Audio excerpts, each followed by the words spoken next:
orang-orang Palestina sekarang kan keturunan Yahudi yang Umar itu dong. Itu dia. Itu penelitian banyak banget. Aku tuh merinding. Sejarah orang Palestina sebenarnya mereka tuh dari mana sih? Ya, aku pernah juga coba untuk lakukan beberapa riset kecil lah tentang Palestina itu dari mana ya. Yang aku dapat ternyata ini masuknya jauh ke ujung daripada zaman Bronze Age. Jadi zaman tembaga. Bronze Age. Nah, jadi ujungnya itu ada yang lu pernah bahas, ada masa-masa kehancuran bumi itu loh, Bro. 536. Iya, tapi ini bukan 536. Iya, kalau 536 kan mendekati Rasulullah lahir kan ya. Iya. Kalau ini jauh sebelumnya, minus 1200-an. The collapse 3.300 Bronze Age. 3.300 sampai 1.200 ujungnya. Ya. Nah, N-nya itu ada satu kejadian ini ngeri banget. Jadi di situ sejarawan mencatat tiba-tiba ada banyak data hilang. Ada banyak data hilang dan menyeluruh. Jadi orang-orang bilang ini kayak satu fenomena umum gitu maksudnya. Kayak tiba-tiba data hilang, loncat, kemudian peradaban. Void Century kalau di One Piece. Betul, iya Void Century. Tapi ini mereka bilang di sini nih mereka perkirakan karena paceklik udah biasa lah ya. Paceklik karena perubahan alam dan segala macam udah biasa. Perang itu udah biasa. Tapi yang satu yang di highlight itu ada kemunculan namanya Sea People. Ini ada data-data sea laut. Iya, orang-orang laut. Sea People. Jadi kemunculan orang-orang dari laut yang merajai laut Mediterania, ngabisin seluruh peradaban. Kaget juga aku nih ketika ngeliat kayak gini-gini. Jadi kayak kemunculan banyak orang-orang laut yang dia tuh pergi kemana-mana dan ngabisin seluruh peradaban. Dan ada satu Sea People ini, ada satu grup, mereka julukin diri mereka namanya Peleset. Nah, Peleset ini mau naklukin Mesir, bayangin lu. Jadi ada ini orang-orang ini mau naklukin Mesir gitu loh, maksud naklukin satu kerajaan besar. Berarti gini, si people ini kan mereka terdiri dari beberapa kelompok ya. Salah satunya namanya Peleset. Nah, dan si people ini yang paling dekat ya, kata mereka adalah orang-orang Yunani. Keturunan Yafit. Yafit. Jadi Sem, Ham, Yafit kan 3 anaknya Nuh. Nah, Yafit ini kan ganas nih. Salah satunya lu juga keturunan Yafit lu. Indonesia setengah Yafit, setengah Ham. Cina Yafit, Turki Yafit, Rusia Yafit, hampir seluruh Eropa Yafit, Attila the Hun itu Yafit. Asia Tenggara Yafit tuh berarti. Mongol Yafit. Ya'juj dan Ma'juj mungkin Yafit. Oke. Nah, jadi keturunan Yafit ini merajalela di mana-mana. Si people ini salah satunya nyerang Mesir. Kalah. Menurut beberapa data ya. Setelah kalah mereka dipindahkan ke perbatasan daripada Mesir yang waktu itu ada di Gaza. Nah, menghunilah orang-orang di sini, orang-orang Peleset, bersamaan dengan orang-orang Kanaan yang pada saat itu Kanaan udah banyak hancur. Kanaan gabung sama, jadi Peleset sama Kanaan ini gabung jadi Filistin. Dari kata-kata Peleset itu. Nah, jadi Filistin dalam arti yang ancient itu adalah gabungan orang-orang Peleset sama orang-orang Kanaan ini. Nah, itu Peleset, Filistin. Jadi Filistin itu. Jadi gabungan orang-orang ini dan mereka mendiami di daerah itu dan mereka bentuk banyak sekali kota-kota. Nah, itu awalnya tuh ceritanya. Sebelum jadi negara Palestina. Nah, kaum Filistin ini gabungan Kanaan sama orang-orang Peleset yang kemudian memang jago perang ini, mereka ini akhirnya mendiami di daerah Sinai sampai ke Gaza. Dan akhirnya menurut beberapa sumber, sekali lagi kita nggak pasti ya, karena kalau kita bicara ini kan kita bicara benar-benar sumber ya. Yang sumber yang kita dapat bahwasanya mereka ini yang disebut dengan orang-orang, bisa jadi ya orang-orang Amalik, yang dikatakan orang-orang yang mulai memerangi pertama kali kaum Nabi Musa ketika Exodus, ketika pergi dari Mesir ke tanah terjanji. Kalau di dalam Al-Quran kaum Jabbarin sama ya, kaum yang keras perlawanannya, yang kaum perang lah kira-kira begitu. Nah, setelah kemudian mereka itu perang dan kemudian mereka kehilangan wilayah, akhirnya didiamilah sama Israel itu, Bani Israel. Gitu. Nah, ketika orang-orang Peleset tadi menyerang Mesir, posisi Bani Israel tuh di Mesir berarti waktu itu. Posisi Bani Israel waktu itu, jadi menariknya gini. Dikatakan bahwa Peleset itu muncul akhir daripada Bronze Age. Berarti 1200-an. 1200 berarti itu sudah Exodus. Itu ya tahun Exodus ya? Iya, berarti Exodus 1400-an. Minus 1400-an. Berarti minus 1400-an Exodus, lalu kemudian minus 1200-an kemudian Peleset ke sana. Berarti waktu itu Firaun, sudah zaman Firaun. Bani Israel sudah bentuk negara. Jadi mereka tetanggaan sama orang-orang Bani Israel. Jadi gitu katanya sih, kaum Amalik juga kaum Peleset itu, tapi wallahualam bisawab kita nggak tahu. Ada yang bilang juga kaumnya Edom. Edom ini keturunan dari Ish bin Ishak. Jadi kayak Antum tahu Ishak punya anak namanya Yakub. Ya. Yakub punya kembaran. Nabi juga gitu. Nabi Ish. Nabi Ish turun Nabi Ish lahir duluan. Nabi Yakub tuh megang tumitnya dikatakan dalam sejarah. Oke. Makanya namanya Yakub artinya tumit, megangin tumit. Oh. Karena kembar pasti. Kembar. Iya. Nah, Ish ini punya keturunan namanya Edom. Nah, Edom ini punya dalam tanda kutip dendam terhadap keturunan Yakub atau Bani Israel. Karena dianggap mengambil haknya Ish menjadi nabi. Oh, oke. Harusnya jadi nabi Ish. Yakub itu anak kedua. Tapi ibunya lebih senang pada Yakub. Akhirnya jadi. Tapi ini sekali lagi ya bukan cerita Al-Quran ya. Ini cerita Bani Israel. Referensi sejarah. Nah, akhirnya kemudian mereka ketika tuh dengan satu dan lain hal akhirnya yang jadi adalah Yakub. Oke. Maka mereka sangat punya dendam terhadap anak-anaknya Bani Israel. Anak-anaknya Yakub. Okay. Nah, jadi akhirnya mereka ketika Bani Israel datang keluar dari Mesir, mereka nyerang. Itu referensi yang lain. Tapi emang Yakub itu nabi dari Bani Israel pertama apa? Enggak kan? Kalau Yakub itu adalah justru bergelar Israel, maka anak-anaknya namanya Bani Israel. Karena dia yang Israel. Dia Israel. Okay. Kalau nabi dari Bani Israel pertama berarti Yusuf. Ya, gitu. Maksudnya nabi Israel pertama berarti kan? Iya, Israel pertama Yakub, betul. Makanya dari situ lah dimulai dibencinya tuh ya sebenarnya. Benar, karena dia saling berantem. Nah, Peleset di situ, lalu Filistin jadi tetanggaan sama Israel. Ketika dihabisin Israel Utara dan Yahudi Selatan, jadi kan kepecah dua Bani Israel. Pertama kerajaan Israel, dua kerajaan Yehuda.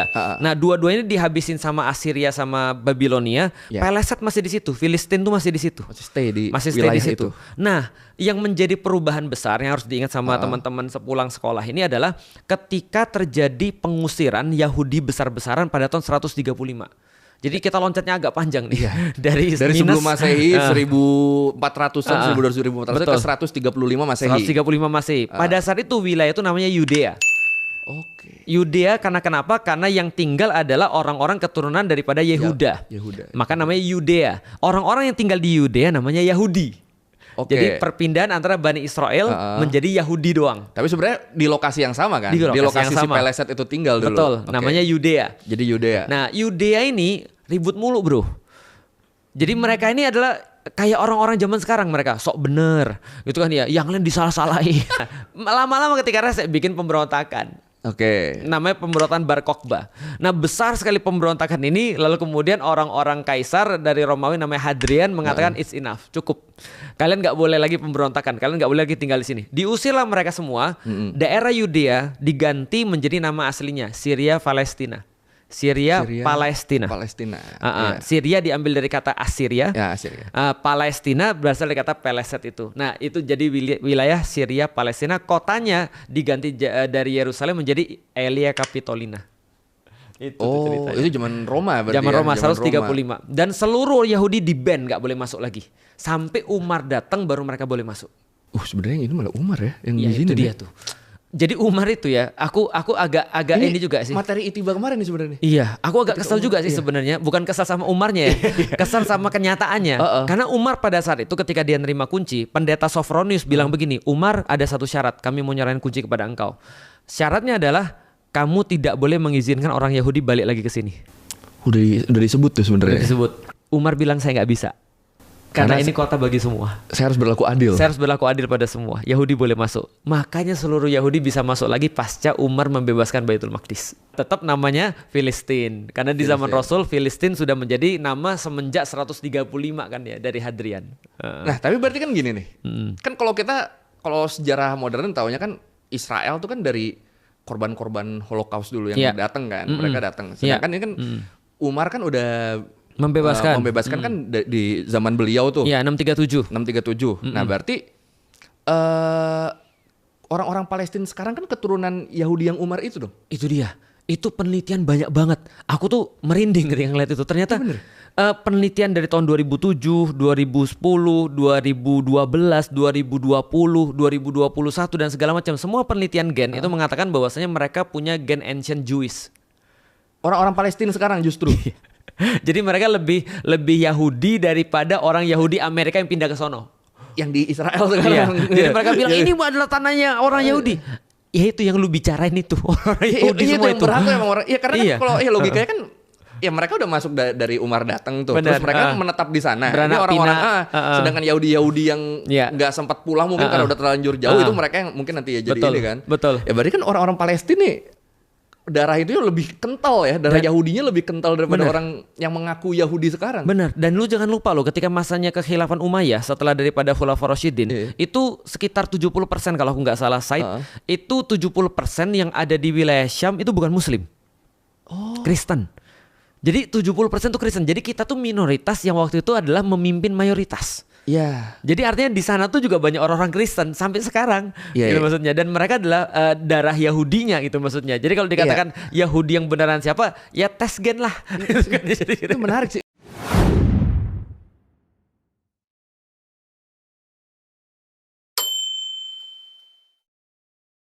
Tapi emang ada penelitian ya, Tat.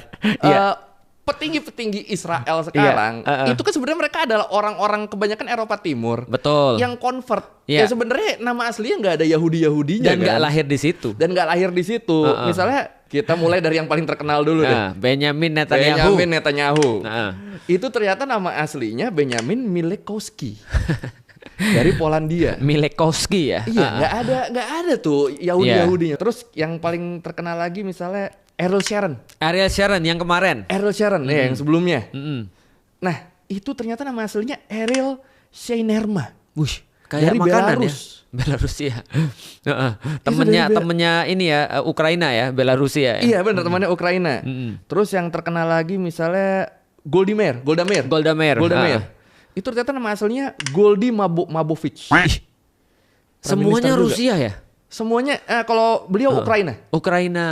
Jadi ada yang tadi ada Poland, ada Ukraina, ada mana lagi Belarus, Golda Meir. Terus satu lagi deh misalnya deh, Moshe Sharet. Itu prime minister juga kan. Itu nama aslinya Moshe Shartok. Jauh amat ya. Ukraine. Jadi kayak ini emang yang sekarang ngaku-ngaku penduduk asli itu sebenarnya bahkan harus ganti nama ya. Iya, mereka justru orang-orang yang kebetulan menganut agama Yahudi di Eropa Timur waktu itu, orang-orang yang convert, terus mereka ya terpersekusi lah ya. Akhirnya mereka pulang ke sini ngaku-ngaku orang asli. Ini kan fakta ini sebenarnya saya yakin banyak orang kita yang nggak tahu, Tat. Dan lucu banget kan. Maksudnya ketika dia dipanggil dengan nama aslinya kan orang bahkan nggak tahu itu apa. Itu kan nama Polandia, itu kan nama Belarus malah jadi gitu kan. Terus saya jadi ingat ini video kemarin si Hasan JR ya kalau nggak salah ya. Udah lihat belum? Ibu-ibu senam pakai baju. Aku bener-bener speechless. Bahkan kalau aku ketemu ibu itu aku nggak tahu mau ngomong dari mana. Iya, terusnya ketika kan ada tuh ditanya kenapa ibu pakai baju itu, dibilangnya karena Bani Israel tuh banyak disebut di Al-Quran 40 sekian kali emang kalau nggak salah kan. Sedangkan Palestina nggak ada disebut kata dia. Al-Quran turun, negara Palestina emang belum ada, Bu. Kalau Israel emang kebetulan namanya mirip sama Bani Israel. Emang belum ada, Bu, namanya. Cuma kan di situ terus ada disebut Baitul Maqdis di Al-Quran. Emang nggak mau narik balik lagi. Ada Masjidil Aqsa. Itu banyak referensi yang mengarah ke Palestina. Cuma karena nama Palestina tidak ada di Al-Quran, dia bilang ini tidak benar, Palestina tidak ada, tidak berhak kita bela. Justru Bani Israel yang banyak. Itu benar, speechless baca itu. Waduh.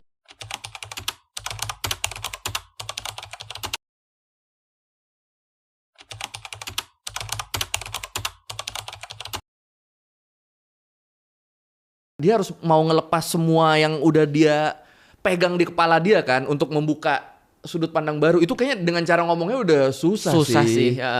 Karena gini ya, Bro. Aku bukan pertama kali sih ketemu dengan orang kayak gitu. Temui orang-orang yang kayak apa yang dia udah merasa dia udah enough gitu maksudnya. Dia tidak dalam stance untuk mencari gitu maksudnya. Itu gue udah yakin ini pasti bener udah. Dan dia tuh menyampaikan semua data itu yakin banget loh. Padahal semua datanya tuh ya Allah mau dibahas dari sisi mana pun salah gitu maksudnya. Kan ini adalah banyak disampaikan. Aku bilang kita tuh mulai baca Quran, auzubillahi minasyaitonir rajim gitu kan. Itu yang kita ngomong. Syaiton berapa banyak di dalam Al-Quran, iblis berapa banyak di dalam Al-Quran, belum tentu benar yang banyak itu. Yang banyak belum tentu benar. Maksudnya yang banyak mau lu imani terus. Mainnya kenapa jadi kuantitas ya? Kuantitas penyebutan. Lu pernah tahu ada seorang anak dikasih nama ibunya Muhammad Rojim. Kan auzubillahi minasyaitonir rajim. Pengennya ngambil dari Al-Quran sebenarnya. Padahal ada syaiton di rojim. Syaitonnya di skip jadi Muhammad Rojim.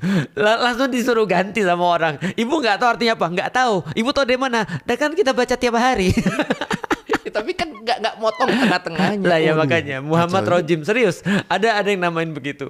Aku bilang ya Allah lucu banget. Maksudnya kita bisa amazed dengan tingkah laku orang-orang yang mereka nggak punya ilmu. Karena gini ya, lu tau nggak, manusia itu kalau ibarat mobil, maka ini adalah remnya. Kalau ini nggak dipakai, dia nggak ada rem. Blong. Iya, jadi kita amazed dengan apa yang bisa dilakukan oleh orang-orang nggak punya ilmu gitu maksudnya. Karena dia nggak ada yang batasin. Tapi Ustadz Felix setuju sih kalau dibilang ini adalah remnya. Iya, karena kan sebenarnya curiosity yang berbahaya, yang terlalu yang tidak terkontrol juga tidak bagus kan. Iya, benar. Itu pernah terjadi ke saya sebenarnya. Oh iya. Pernah bahas ini, Jazirah Arab sebelum Islam. Oke. Nah itu kan di sekitar Ka'bah tuh kan banyak banget patung-patung berhala-berhala kan. Betul. Salah satunya adalah berhala bentuk Allah. Iya. Nah, curiosity gua kayak gimana bentuknya? Langsung lu cari. Dicari. Setelah ngelihat nyesel Tat. Kayak apa ya? Kayak aduh gue nggak boleh ngegambarin Allah kayak gini. Itu cukup lama loh Tat, sampai bisa ngelepas image itu, image apa ya yang dia mempadankan itu dengan Allah akhirnya. Itu curiosity yang tidak terkontrol juga berbahaya kan, segala sesuatu yang berlebihan nggak bahaya. Berbahaya lah. Gue relate sih. Itu yang terakhir saya rasakan, ngapa gue nyari sih anjir. Jadi di situ jadi kayak misalnya ada orang nyebut Allah tuh yang kegambar tuh patung itu cukup lama ngelepasnya sebulan 2 bulan deh. Ayo nggak boleh kayak gini. Aku relate karena pas aku baru masuk Islam aku juga sama. Aku berdoa kan, ya Allah yang kebayang Yesus dengan versi yang aku tahu kan gitu kan ya. Iya karena selama ini kan Tuhan. Jadi ketika kita berdoa ya Tuhan gitu ya, kebayang kan itu kan gitu kan ya. Ya memang cukup lama juga untuk menghilangkan. Seperti ini ya, anak-anak yang nyangka bapak-bapak di buku Iqra itu Allah. Lu pernah tahu gak sih itu? Iya. Ya kan mereka juga kan harus melepas itu kan. Cuma itu kan anak-anak. Dan ketika mereka sadar, oh udah bukan. Betul. Ini kan di usia segini. Jadi ketika, itu nyesel banget sih. Gue gak akan mendeskripsikan patungnya bentuknya apa. Pokoknya jangan dicari deh bener-bener. Wah itu. Malah dicari nih orang. Gimana nih? Jangan. Ingat curiosity yang berlebihan itu juga bahaya. Ingat itu ini adalah rem. Itu bener tuh Ustadz Felix bilang. Betul. Wah, jadi artinya kalau ada orang yang kemudian kayak ibu-ibu tadi, ya udah nggak ada rem sebenarnya. Jadi mau jelasin apapun percuma juga sih. Dia bisa kayak gitu. Dan itu pede banget lagi jelasinnya udah bawa-bawa Al-Quran.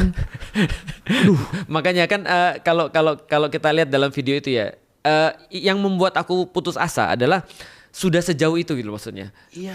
Jadi omongannya tuh aku udah tahu sedalam apa problematika itu aku udah tahu gitu maksudnya. Jadi aku bilang kalau aku memilih kayak orang silakan ibu senam aja. Cuman aku tinggal lapor polisi aja sih sebenarnya. Karena kan secara aturan kan nggak boleh kan. Nggak boleh. Biar polisi yang menyelesaikan dengan aturan wewenang bukan agama. Iya. Gitu. Apa dia nggak belajar sejarah Indonesia juga ya? Tentang penjajahan, dia malah mendukung penjajah sekarang.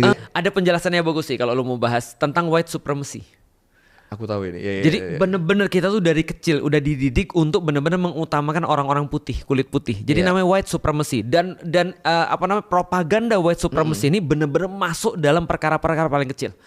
Jadi ini dibahas kemarin sama Trevor Noah ya yang komedian itu ya. Dia bilang kalau ada orang-orang Muslim atau orang-orang Arab, dia kemudian nembak, kalian langsung tanpa ragu bilang teroris. Kalau ada orang-orang kulit hitam berbuat sesuatu yang buruk, misalnya langsung dibilang ini adalah kejahatan kriminal geng, gitu kan ya, bareng-bareng. Tapi ketika ada kulit putih datang ke gereja, nembakin orang, kalian bilang ini adalah sebuah kriminal tertutup yang kebetulan dilakukan oleh orang-orang yang terganggu kejiwaannya. Terus dibilang, kenapa lu nggak bilang teroris? Nggak sampai ke situ sih. Ini terganggu aja kejiwaannya. Terus dia bilang, bukannya setiap teroris itu terganggu kejiwaannya? Iya. Iya harusnya. Tapi ya emang itu jadi double standard akhirnya. Jadi double standard. Nah itu white supremacy. Sama kayak Ukraina.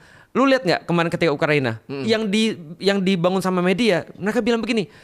Inilah mangsa-mangsa keganasan daripada Rusia dan keserakahannya adalah orang-orang Kristen berkulit putih yang sama seperti kita.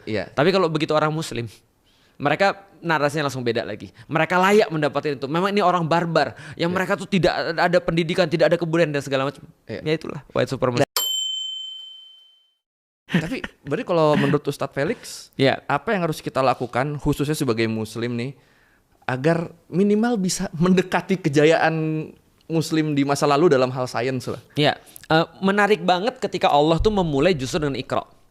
Allah tuh mulai agama bener-bener dengan tanpa komitmen. Oke. Jadi kayak kalau aku bayangin kayak gini ya, kalau kita pergi ke toko, lalu kemudian kita ngeliat-liat tiba-tiba ada yang datang lalu bilang ada yang bisa saya bantu, itu aku agak malas tuh. Bener. Nah, jadi kan ketika kita ditanyain, kita harus kayak komitmen, harus kemudian kayak ada konsekuensi, kita kan cenderung malas. Iya. Tapi Allah cuma berkata di dalam Al-Quran, Iqra bismi rabbikal ladzi khalaq. Allah kayak bilang, udah lihat dulu aja. Terserah kalian. Nanti kalau kalian oke baru datang ke sini. Ini kan kayak nggak ada komitmen loh di dalam dibebaskan Iqra. ya. Coba lihat dulu aja. Fleksibilitasnya mungkin banyak. cocok. Mungkin cocok dan segala macam. Nah, artinya adalah Allah minta kita untuk benar-benar memanfaatkan conscious kita dan awareness kita dan curiosity kita untuk benar-benar kita nyari sendiri. Karena ada banyak hal, bro, yang kalau kita nggak nyari sendiri, kita dikasih tahu itu mental. Nah, itu di dalam Islam tuh. Nah, berarti ketika di dalam Islam kita disuruh nyari sendiri, bahkan Allah tantang hata burhanakum, ayo bawa proof kalian supaya kita tuh benar-benar tahu. Gitu maksudnya, tahu dengan apa yang kita yakini gitu maksudnya. Nah, sikap yang kayak gini akan memunculkan ke depannya adalah berhati-hati. Berhati-hati banget. Ada rem. Berhati-hati. Dia khawatir dengan pemahaman dia benar atau salah. Maka Imam Syafi'i yang sudah mencapai puncak keilmuan pada saat itu, dia berkata, Syafi'i benar tapi masih mungkin salah. Pendapat saya benar tapi masih mungkin salah. Pendapat yang lain salah tapi bisa jadi benar. Nah, itu adalah sikap orang yang belajar. Wah, kecuali lu nabi. Oh. Makanya itu lagi balik lagi. Bukan lagi. Nah, sayangnya bukan lagi. Jadi harusnya harus selalu menyajikan proof mau nggak mau karena bukan nabi. Dan problemnya adalah itu yang menjadi sesuatu hal yang menyebabkan kaum muslimin terpecah belah. Oke. Karena mereka mengangkat ucapan ulamanya menjadi ucapan seperti nabi. Nggak ada salahnya. Oh, iya. Yang bertentangan dosa. Itu masalahnya tuh. Iya, benar-benar karena ini kata siapa? Kata Ustadz ini. Kalau lu ngebantah berarti lu dosa, ngelawan Islam. Jadi padahal bukan nabi. Nah, itu. Karena Imam Syafi'i aja dia bilang kalau diri dia masih sangat mungkin salah ya. Karena dia manusia. Jadi sikap mental itu datang daripada pemahaman agama yang benar. Iya. Makanya menurutku ya, coba lihat ketika Rasulullah mendakwai para sahabat. Yang pertama kali didakwai adalah Abu Bakar. Khadijah. Dari kalangan laki-laki adalah Abu Bakar. Kita sempat bertanya-tanya, kenapa Abu Bakar? Karena Abu Bakar dari awal udah mikir. Lu lihat gak sih Abu Bakar? Abu Bakar tuh punya banyak uang. Semua orang punya masalah datang ke dia karena nyari solusi. Berarti kan dia pintar. Gitu kan ya. Nah, baru ketika Abu Bakar, baru kemudian orang yang terdekat, Ali. Yeah. Ali umur 7 tahun udah pertanyaannya kritis, pintar juga. Baru kemudian Zaid yang kemudian menjadi anaknya beliau untuk diajarin sedikit demi sedikit. Berarti sebenarnya kan dalam mengajarkan Islam di awal-awal pun sudah ada strateginya, Tat? Sudah ada strateginya. Ya kan ini Abu Bakar. Maksudnya nggak asal pilih ini Abu Bakar kenapa? Soalnya dia dekat sama gua, nggak cuma itu kan. Ada ini Abu Bakar karena dia gini. Ali karena dia gini. Betul. Nggak langsung kita langsung ngomong aja lah ke semua orang. Nggak langsung gitu kan. Katanya 4 orang ini adalah perwakilan daripada seluruh karakter manusia. Perempuan diwakili oleh Bunda Khadijah, lalu kemudian anak kecil atau anak muda diwakili oleh Ali, tokoh-tokoh atau orang dewasa diwakili oleh Abu Bakar, dan orang yang tidak punya kemerdekaan diwakili oleh Zaid bin Harithah. Wah, ini baru tahu nih gue yang ini. Iya gitu, itu luar biasa tuh. Itu perwakilan. Nanti Khulafaur Rasyidin juga 4 perwakilan. Jadi beda-beda semua. Kalau kita kan sekarang ada koleris, sanguis gitu kan ya. 4 juga kan. Iya benar. Nah, itu mewakili itu. Kira-kira itu ya. Kalau mau dimudahkan ya. Itu balik lagi Iqra tadi itu. Iqra. Itu maknanya tidak coba baca. Sebenarnya itu sih message yang pengen gue sampaikan dengan Ustadz Felix adalah sains sama agama tuh beriringan, bukan bertentangan.